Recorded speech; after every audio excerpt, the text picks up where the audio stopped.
Olá, pessoal, sejam muito bem-vindos a mais uma aula aqui do nosso canal. Meu nome é Igor Albert e hoje a gente vai fazer algumas questões de raciocínio lógico voltadas aí para a prova de agente socioeducativo de Minas Gerais. Essa prova vai ser lá em dezembro, tá prevista para ser em dezembro, né? E a banca organizadora desse concurso vai ser o IBFC. Antes de a gente começar a comentar alguns pontos aqui, eu queria te pedir, se você ainda não é inscrito nesse canal, se inscreva, para você continuar acompanhando tudo que a gente faz aqui e para você nos ajudar também a continuar produzindo material para vocês. Então, se esse conteúdo que eu trago é útil para você, se inscreva, compartilhe tudo que você vê aqui. E estamos lá no Instagram, no @prof.igoralbert. Então, vai lá também, siga a gente para você acompanhar o que a gente vai fazer por lá. E, além disso, eu queria te pedir mais uma ajuda. Eu estou organizando, estou preparando um curso de informática para essa prova do agente socioeducativo e ele está previsto para sair em outubro, né? Que é quando, de fato, as inscrições do concurso começam também. Aí na descrição desse vídeo, você vai ter um link onde eu deixei um formulário. Esse formulário tem só algumas perguntas, você deve responder em 5 minutos, só para levantar algumas informações de como seria um curso de informática interessante para vocês. Então, ajude a gente também a preparar esse material e, quem sabe, você ganhe uma bolsa de estudos nesse curso. Beleza? Recados dados, agora sim. Vamos falar um pouco sobre a IBFC, o que esperar da IBFC. Então, em geral, tanto em informática quanto em raciocínio lógico, a IBFC é uma banca bastante tranquila.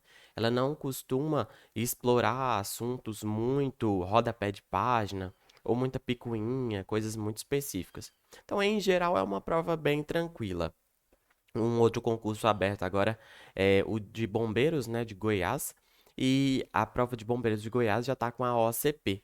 E a OCP já tem uma pegada bem diferente. A OCP ultimamente tem sido considerada, por mim pelo menos, tanto em informática quanto em raciocínio lógico, uma banca mais difícil, tá? É uma banca que exige maior conhecimento, do concurseiro e vai explorar também assuntos mais específicos ali.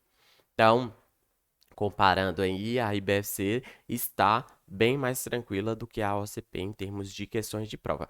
Mas, claro, uma coisa que eu costumo sempre dizer é que as coisas sempre mudam. Então, essas têm sido as tendências que a gente viu nos últimos anos, mas nada impede de a IBFC começar a ser uma prova mais difícil também. Então, a gente tem que se preparar, né? Mas claro que a gente vai se preparar muito olhando para as questões que eles já trouxeram nas outras provas, e é isso que a gente vai fazer aqui. Eu separei algumas questões tanto da IBFC quanto da OCP para a gente discutir aqui hoje. E hoje a gente está mais nos fundamentos da lógica. Vamos lá? Então, primeira questão. O camponês plantou na primavera e colheu no outono se e somente se o clima estava adequado ou o terreno estava apropriado, mas a semente não estava disponível. O total de proposições simples da frase é. Então, essa questão é de 2022, né, da IBFC. É, Então, para olhar o número de proposições simples, primeiro a gente precisa lembrar o seguinte: as proposições simples elas vêm conectadas, né, nas proposições compostas por conectivos. Então, os conectivos que a gente já conhece, conjunção, disjunção, enfim. Então, o objetivo aqui é a gente identificar esses conectivos que estão aqui e depois de identificar esses conectivos, a gente vai considerar a gente vai conseguir ver com mais facilidade quais são as proposições simples e contá-las. Então, vamos lá. O camponês plantou na primavera e colheu no outono. Opa, então isso aqui já é uma proposição, né? Porque tem verbo, é declarativo. Eu consigo saber se é verdadeiro ou falso, eu consigo dar um valor verdade para isso, né? Então, o camponês plantou na primavera vai ser a primeira. Colheu no outono. Opa, o camponês colheu no outono. Claro que no português a gente não fica repetindo o sujeito toda hora, mas aqui a gente sabe que é o camponês. Tem verbo, é declarativo, a gente consegue atribuir um valor verdade. Então, essa aqui é a nossa segunda proposição. Se e somente se a gente sabe que é o conectivo, né, representado pela seta bidirecional. O clima estava adequado. o clima estava adequado. Opa, então mais uma proposição. Tem verbo, é declarativo. Eu consigo saber, eu consigo atribuir um valor verdade, né? Verdadeiro ou falso. Mais um conectivo aqui. Então a gente teve 3 conectivos até agora. O ou. O terreno estava apropriado. Opa, o terreno estava apropriado. Tem verbo, é declarativo, tem sujeito. Eu consigo atribuir um valor verdade, então essa aqui é a nossa quarta. Opa, Igor, mas é conectivo? Isso aqui é uma conjunção. Lembre-se que é, a conjunção e, né, que a gente costuma sempre falar que é o e, mas ele pode vir de outras formas, como por exemplo o mas, contudo, porém. Porque quando eu falo, eu gosto de ir ao shopping, mas eu não fui neste mês. Eu estou falando duas coisas que aconteceram ou que são verdades. Então, eu gosto de ir ao shopping, uma proposição, e não fui neste mês. Então, perceba que esse mas ele tem essa ideia de juntar coisas também, assim como o e. Então, ele é considerado uma conjunção. Portanto, isso aqui também vai ser um conectivo. E aí, a semente não estava disponível. A semente não estava disponível também é uma proposição, beleza? Essa proposição, no caso, ela está negativada, mas é uma proposição só. Isso aqui não são duas proposições. Até porque o conectivo não, a gente vai usar, o operador não, a gente usa numa proposição só. Ele não liga duas proposições. Portanto, pessoal, a gente tem quantas aqui? 5 proposições simples. O camponês plantou na primavera, colheu no outono, o clima estava adequado, o terreno estava apropriado, a semente não estava disponível. Então, são 5 proposições, alternativa C. Beleza? Então, essa questão aqui não tem muita dificuldade, a gente precisa só identificar os conectivos que estão ali presentes, para depois disso perceber quais são as proposições simples. Então, é bem suave, a gente não precisa entrar em muitos detalhes aqui para responder essa questão. Belezinha? Vamos para a próxima? Sabe-se que o valor lógico de uma proposição A é verdade e o valor lógico de uma proposição B é falso. Então, é correto afirmar que, olha, então eu tenho duas proposições, A, que eu sei que é verdade, e B, que eu sei que é falso. A disjunção, o que é a disjunção? É o ou. Se eu faço a disjunção entre verdadeiro verdadeiro ou falso, é verdade, correto, né? Porque no ou, a gente precisa só de uma verdadeira para dar verdadeiro. O único caso em que o ou dá falso é quando as duas proposições são falsas, beleza? Então, nesse caso, é verdadeiro. A conjunção entre A e B, B e F, dá F, não dá verdade. Então, essa aqui está errada. Lembra, o conectivo E, né, a conjunção, pode ser o mas também, que a gente acabou de ver, ele precisa que as duas sejam verdadeiras para dar verdadeiro. Se pelo menos uma for falsa, já é falso, beleza? A condicional se, v, então, f, isso aqui dá falso, né? Lá na Vera Fischer. Então, no se, então, se a gente tem v, se v, então f, isso dá f. É a famosa Vera Fischer. Então, essa aqui também está incorreta. E a última, bicondicional, v, se e somente se f, opa, não dá verdade, dá falso, né? Porque a bicondicional só dá verdade quando as duas são iguais. Portanto, essa aqui está incorreta também. Perceba, essa aqui é uma questão em que a gente precisa só memorizar os conectivos e as tabelas verdade. Simples assim. Então, não tem também muita coisa para pensar aqui. É uma questão super clara, super sem interpretação dúbia, sem problemas. A IBFC tem essa pegada. Também é uma questão de 2022. Portanto, o gabarito aqui é a alternativa A. Beleza? E vamos para a questão de número 3. Considerando a proposição composta, se Carlos é advogado ou atleta, então faz academia e não gosta de animais. Desse modo, é correto afirmar que o total de proposições simples nessa frase é igual a. Então, essa aqui é parecida com a primeira que a gente respondeu e a gente precisa primeiro identificar os conectivos que a gente tem. Então, perceba que a gente tem um se então, que é um conectivo. Uai, Igor, mas ele está separado assim? Tá, o se então vem a primeira, se, primeira preposição, então, segunda preposição. Então, ele vem quebrado mesmo. Ah, se Carlos é advogado ou atleta, esse ou também é um conectivo, né? Carlos é advogado ou Carlos é atleta. É porque no português a gente não fica repetindo isso o tempo todo. Faz academia e não gosta de animais. Então a gente tem primeira proposição, Carlos é advogado. Segunda proposição, Carlos é atleta. Terceira proposição, Carlos faz academia. Quarta proposição, Carlos não gosta de animais. Perceba que em cada uma dessas a gente tem verbo, a gente consegue avaliar se é verdadeiro ou falso, né? Dependendo de quem é Carlos. Então, Carlos é advogado, Carlos é atleta, todos têm verbo, todos são declarativos. Carlos faz academia, Carlos não gosta de animais. Lembrando que quando eu falo que alguma coisa declarativa, é que ele está fazendo alguma afirmação ou negação sobre algo. Então, Carlos é advogado. O que que não é declarativo? É um pedido, por exemplo, faça sua atividade. Isso não é declarativo, isso é um pedido, uma ordem, imperativo, né?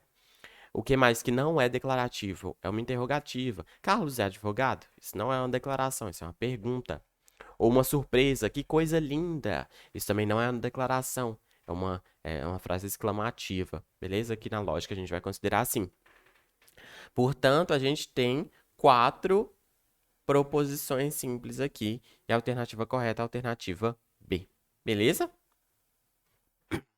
Vamos para a próxima questão de número 4, a penúltima que eu separei hoje. E aqui já é uma questão da OCP. Então, para quem aí está tentando questões, provas, né, concursos organizados pela OCP, aí já tem que tomar um pouco mais de cuidado, porque a OCP, ela é uma banca que exige maior conhecimento, que ela traz questões mais profundas sobre o assunto. Então, tem que conhecer bem o conteúdo. Essa aqui tá uma questão relativamente tranquila, né? A gente precisa só lembrar de algumas regrinhas para avaliar se algumas sentenças são ou não proposições. Então vamos lá. Considere as seguintes sentenças.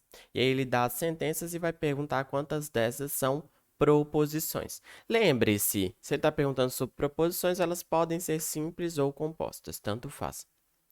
Se eu me dedicar no trabalho, então serei promovido. Perceba que o então está oculto aqui e a gente tem o conectivo se então, né? Portanto, eu tenho uma proposição simples, eu me dedico ao trabalho, no trabalho, e outra proposição simples, eu serei promovido. Então, isso aqui tem duas proposições, mas é uma proposição composta ligada com o conectivo se então. Registre sua presença. Opa, o que que é registre sua presença? É uma ordem ou um pedido. Isso aqui é imperativo, né? Então, se é imperativo, não é declarativo. Se não é declarativo, não é uma proposição. É um pedido, é uma ordem. Tanto é que eu não posso avaliar se isso aqui é verdadeiro ou falso. Registre sua presença. É uma ordem, né? Não tem como ser verdadeira ou falsa. Existe político honesto no Brasil. Opa, isso aqui também é uma proposição. Tem verbo, é declarativo. Eu posso dar um valor verdade, verdadeiro ou falso. Então, é uma proposição. Posso deixar o processo sobre a mesa? Se é uma interrogativa, já não é proposição. Não é declarativo, né? É uma pergunta. Pensa também que com frases imperativas e interrogativas eu não consigo construir um argumento, não consigo construir um raciocínio, né? Porque o raciocínio eu parto de coisas que eu considero como verdadeiras para chegar numa conclusão. Se eu não tenho essas coisas como verdadeiras, porque uma pergunta não pode ser verdadeira, ok? A prefeitura estará atendendo ao público todos os dias, exceto aos domingos. É uma declaração sobre algo, ah, e pode ser verdadeira ou falsa, e é declarativa. Então, ok. E perceba que aqui a gente também tem um conectivo, o exceto, está atuando como uma conjunção. A prefeitura estará atendendo ao público todos os dias e não estará atendendo aos domingos. Então, isso aqui pode ser interpretado como uma conjunção também e, portanto, é uma proposição composta, beleza? Então, a gente tem uma duas, três proposições e a alternativa correta é a alternativa C. E aí, galera, lembrando, o que não é proposição, vou até anotar aqui, não é proposição. Proposição. Interrogativas, exclamativas, imperativo, né? Pedidos, ordens, faça, pegue, doe. Sentenças abertas. O que é uma sentença aberta? Ele é inteligente. Quem é ele? Não sei. X mais 5 é igual a 2. Quem é X? Não sei também.